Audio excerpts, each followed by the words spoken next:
Capítulo 23. De lo que le aconteció al famoso Don Quijote en Sierra Morena, que fue una de las más raras aventuras que en esta verdadera historia se cuentan. Viéndose tan mal parado Don Quijote, dijo a su escudero: Siempre, Sancho, lo he oído decir, que el hacer bien a villanos es echar agua en la mar. Si yo hubiera creído lo que me dijiste, yo hubiera excusado esta pesadumbre, pero ya está hecho. Paciencia y escarmentar para desde aquí adelante. Así escarmentará vuestra merced, respondió Sancho, como yo soy turco. Pero, pues dice que si me hubiera creído se hubiera excusado este daño.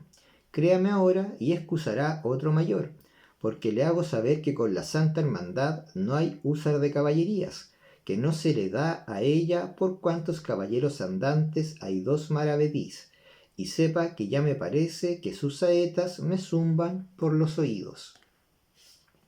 Naturalmente eres cobarde, Sancho, dijo Don Quijote, pero porque no digas que soy contumaz y que jamás hago lo que me aconsejas, por esta vez quiero tomar tu consejo y apartarme de la furia que tanto temes. Mas ha de ser con una condición,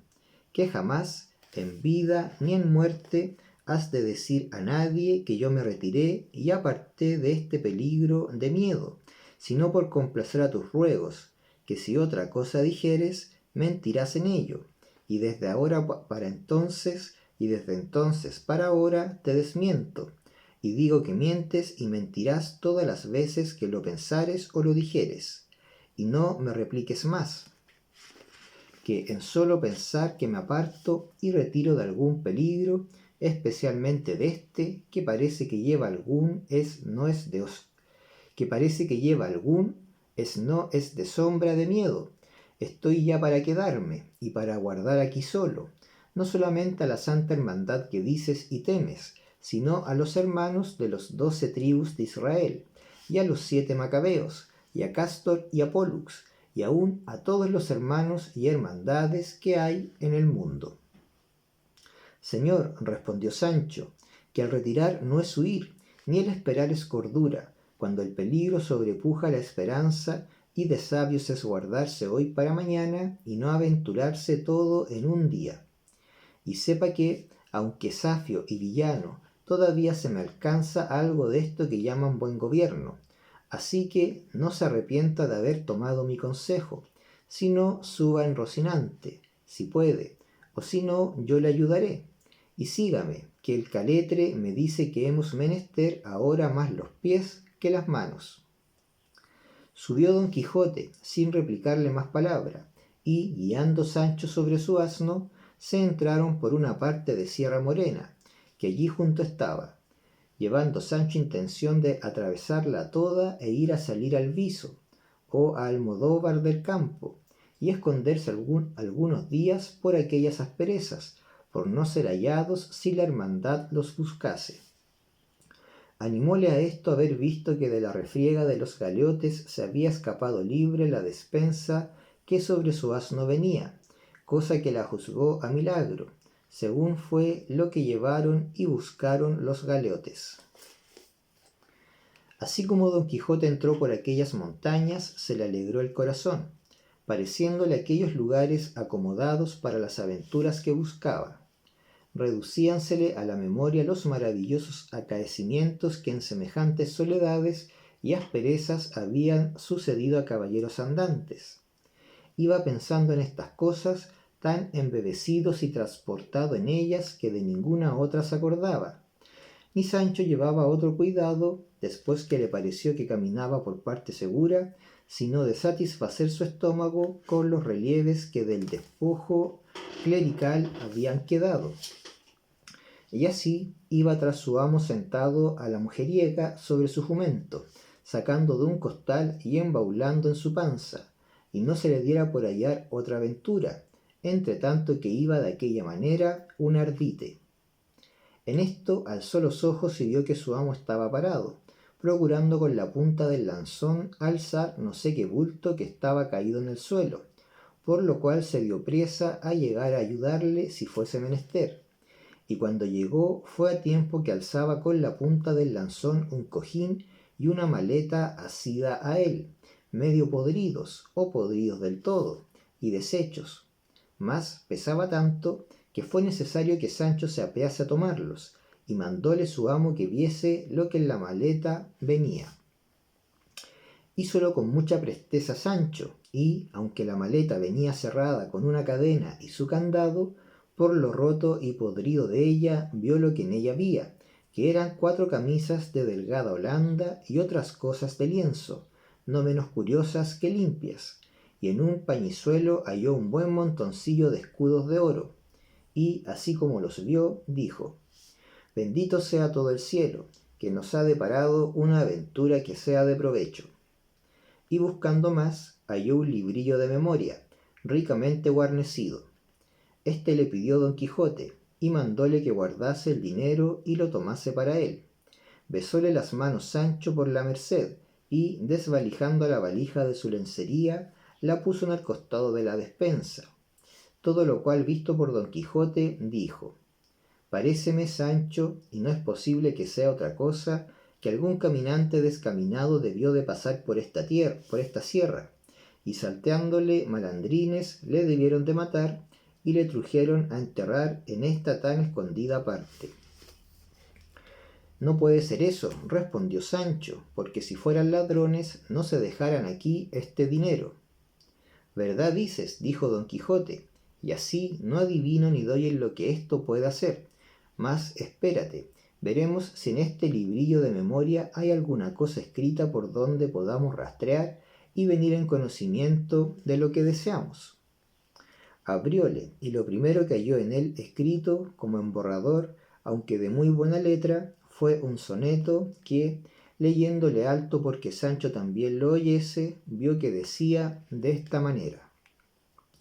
O le falta al amor conocimiento, o le sobra crueldad, o no es mi pena igual a la ocasión que me condena al género más duro de tormento. Pero si amor es Dios, es argumento que nada ignora, y es razón muy buena que un Dios no sea cruel, pues ¿quién ordena el terrible dolor que adoro y siento? Si digo que sois vos, Fili, no acierto, que tanto mal en tanto bien no cabe, si me viene del cielo esta ruina. Presto habré de morir, que es lo más cierto, que al mal de quien la causa no se sabe milagro, es acertar la medicina. Por esa trova, dijo Sancho, no se puede saber nada, si ya no es que por ese hilo que está ahí se saque el ovillo de todo. ¿Qué hilo está aquí? Dijo Don Quijote. Paréceme, dijo Sancho, que vuestra merced nombró ahí hilo. No dije sino Fili, respondió Don Quijote, y este, sin duda, es el nombre de la dama de quien se queja el autor de este soneto, y a fe que debe de ser razonable poeta, o yo sé poco del arte. Luego, también, dijo Sancho, se le atienda a vuestra merced de trovas. Y más de lo que tú piensas, respondió Don Quijote, y veráslo cuando lleves una carta, escrita en verso de arriba abajo, a mi señora Dulcinea del Toboso, porque quiero que sepas, Sancho, que todos o los más caballeros andantes de la edad pasada eran grandes trovadores y grandes músicos, que estas 2 habilidades, o gracias, por mejor decir, son anexas a los enamorados andantes. Verdad es que las coplas de los pasados caballeros tienen más de espíritu que de primor. Lea más vuestra merced, dijo Sancho, que ya hallará algo que nos satisfaga. Volvió la hoja Don Quijote y dijo: Esto es prosa y parece carta. ¿Carta misiva, señor?, preguntó Sancho. En el principio no parece sino de amores, respondió Don Quijote. Pues lea vuestra merced alto, dijo Sancho, que gusto mucho de estas cosas de amores. Que me place, dijo Don Quijote, y leyéndola alto, como Sancho se lo había rogado, vio que decía de esta manera: Tu falsa promesa y mi cierta desventura me llevan a parte donde antes volverán a tus oídos las nuevas de mi muerte que las razones de mis quejas. Desechásteme, oh ingrata, por quien tiene más, no por quien vale más que yo. Mas si la virtud fuera riqueza que se estimara, no envidiara yo dichas ajenas, ni llorara desdichas propias. Lo que levantó tu hermosura han derribado tus obras, Por ella entendí que eras ángel, y por ellas conozco que eres mujer. Quédate en paz, causadora de mi guerra, y haga el cielo que los engaños de tu esposo estén siempre encubiertos, porque tú no quedes arrepentida de lo que hiciste, y yo no me tome venganza de lo que no deseo. Acabando de leer la carta, dijo Don Quijote: menos por esta que por los versos se puede sacar más de quien la escribió es algún desdeñado amante. Y, hojeando casi todo el librillo, halló otros versos y cartas, que algunos pudo leer y otros no, pero lo que todos contenían eran quejas, lamentos, desconfianzas, sabores y sinsabores, favores y desdenes, solenizados los unos y llorados los otros. En tanto que Don Quijote pasaba el libro, pasaba Sancho la maleta, sin dejar rincón en toda ella, ni en el cojín que no buscase, escudriñase e inquiriese, ni costura que no deshiciese, ni vedija de lana que no escarmenase, porque no se quedase nada por diligencia ni mal recado. Tal golosina habían despertado en él los hallados escudos, que pasaban de 100. Y, aunque no halló más de lo hallado, dio por bien empleados los vuelos de la manta, el vomitar del brebaje, las bendiciones de las estacas, las puñadas del arriero, la falta de las alforjas, el robo del gabán y toda la hambre, sed y cansancio que había pasado en servicio de su buen señor, pareciéndole que estaba más que re bien pagado con la merced recibida de la entrega del hallazgo. Con gran deseo quedó el caballero de la triste figura de saber quién fuese el dueño de la maleta, conjeturando por el soneto y carta, por el dinero en oro y por las tan buenas camisas, que debía de ser de algún principal enamorado, a quien desdenes y malos tratamientos de su dama debían de haber conducido a algún desesperado término. Pero, como por aquel lugar inhabitable y escabroso no parecía persona alguna de quien poder informarse, no se curó de más que de pasar adelante, sin llevar otro camino que aquel que Rocinante quería, que era por donde él podía caminar, siempre con imaginación que no podía faltar por aquellas malezas alguna extraña aventura. Yendo pues con este pensamiento, vio que por cima de una montañuela que delante de los ojos se le ofrecía, iba saltando un hombre, de risco en risco y de mata en mata, con extraña ligereza. Figurósele que iba desnudo, la barba negra y espesa, los cabellos muchos y rabultados, los pies descalzos y las piernas sin cosa alguna. Los muslos cubrían unos calzones, al parecer de terciopelo leonado, mas tan hechos pedazos que por muchas partes se le descubrían las carnes. Traía la cabeza descubierta, y, aunque pasó con la ligereza que se ha dicho, todas estas menudencias miró y notó el caballero de la triste figura,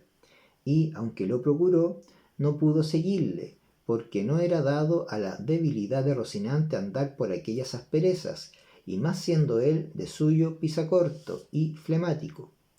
Luego imaginó Don Quijote que aquel era el dueño del cojín y de la maleta, y propuso en sí de buscarle, aunque supiese andar un año por aquellas montañas hasta hallarle. Y así mandó a Sancho que se apease del asno y atajase por la una parte de la montaña, que él iría por la otra y podría ser que topasen, con esta diligencia, con aquel hombre que con tanta priesa se les había quitado de delante. No podré hacer eso, respondió Sancho, porque en apartándome de vuestra merced, luego es conmigo el miedo, que me asalta con 1000 géneros de sobresaltos y visiones. Y sírvale esto que digo de aviso, para que de aquí adelante no me aparte un dedo de su presencia. Así será, dijo el de la triste figura, y yo estoy muy contento de que te quieras valer de mi ánimo, el cual no te ha de faltar, aunque te falte el ánima del cuerpo. Y vente ahora tras mí poco a poco, o como pudieres, y haz de los ojos lanternas. Rondearemos esta cerrezuela.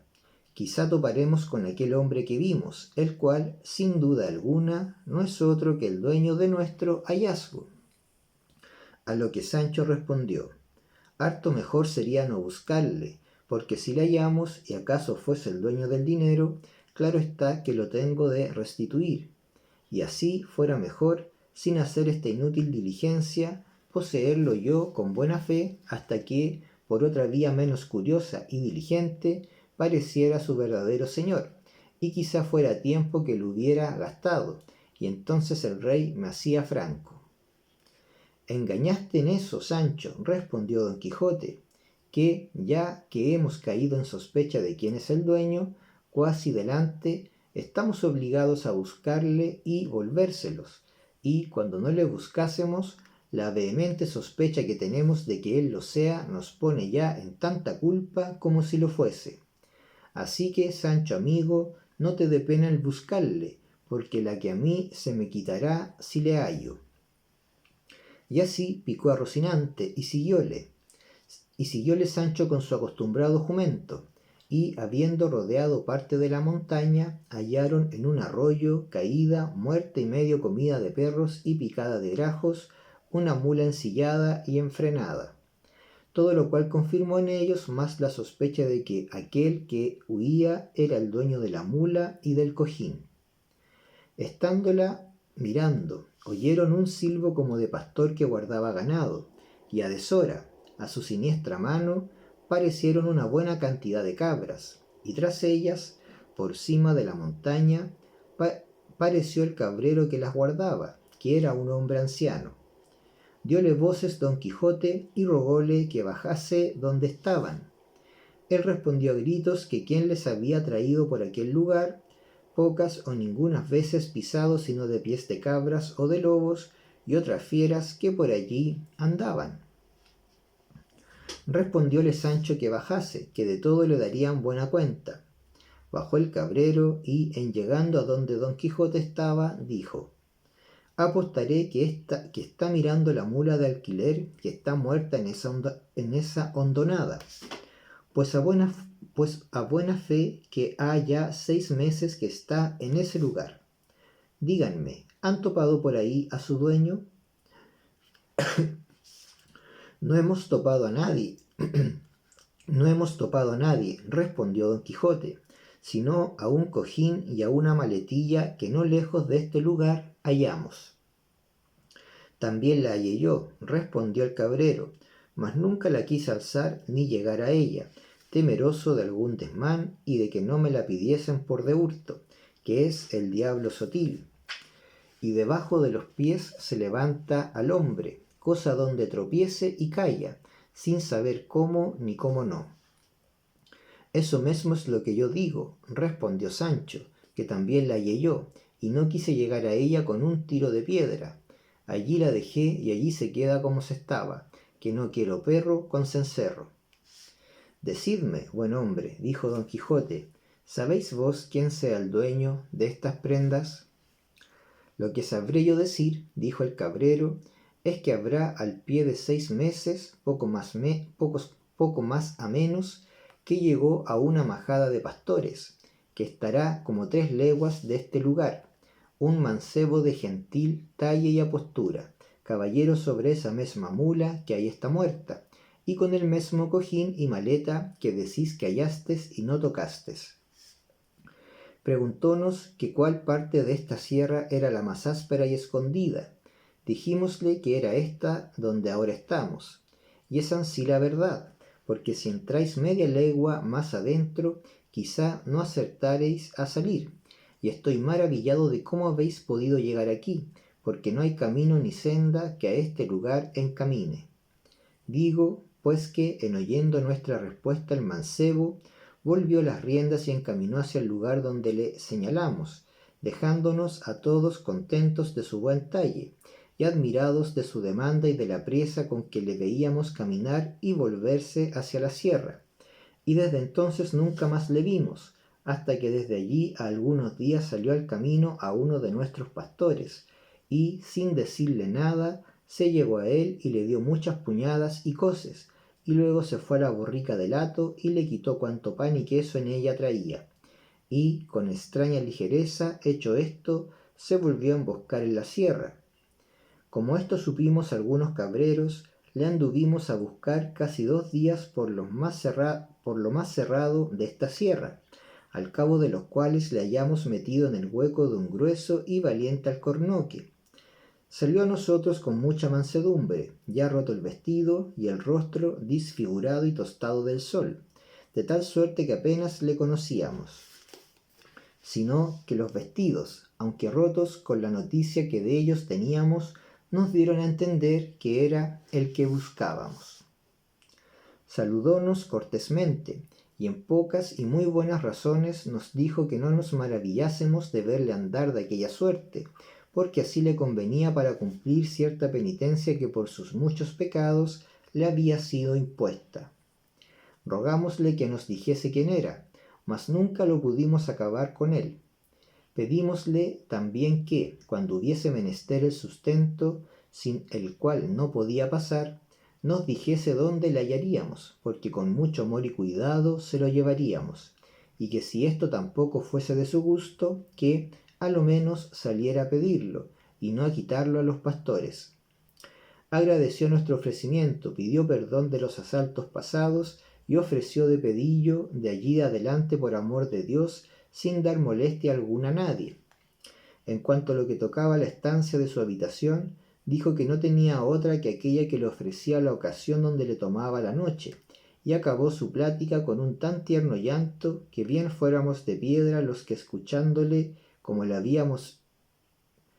que si bien fuéramos de piedra los que escuchado le habíamos, sin él no le acompañáramos, considerándole como le habíamos visto la vez primera, y cuál le veíamos entonces, porque, como tengo dicho, era un muy gentil y agraciado mancebo, y en sus corteses y concertadas razones mostraba ser bien nacido y muy cortesana persona, que, puesto que éramos rústicos los que le escuchábamos, su gentileza era tanta que bastaba darse a conocer a la mesma rusticidad.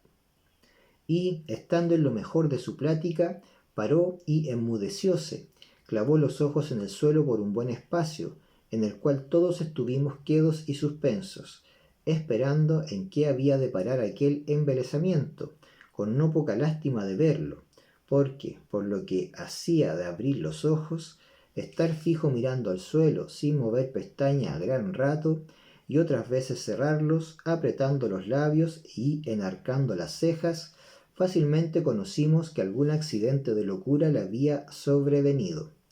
Mas él nos dio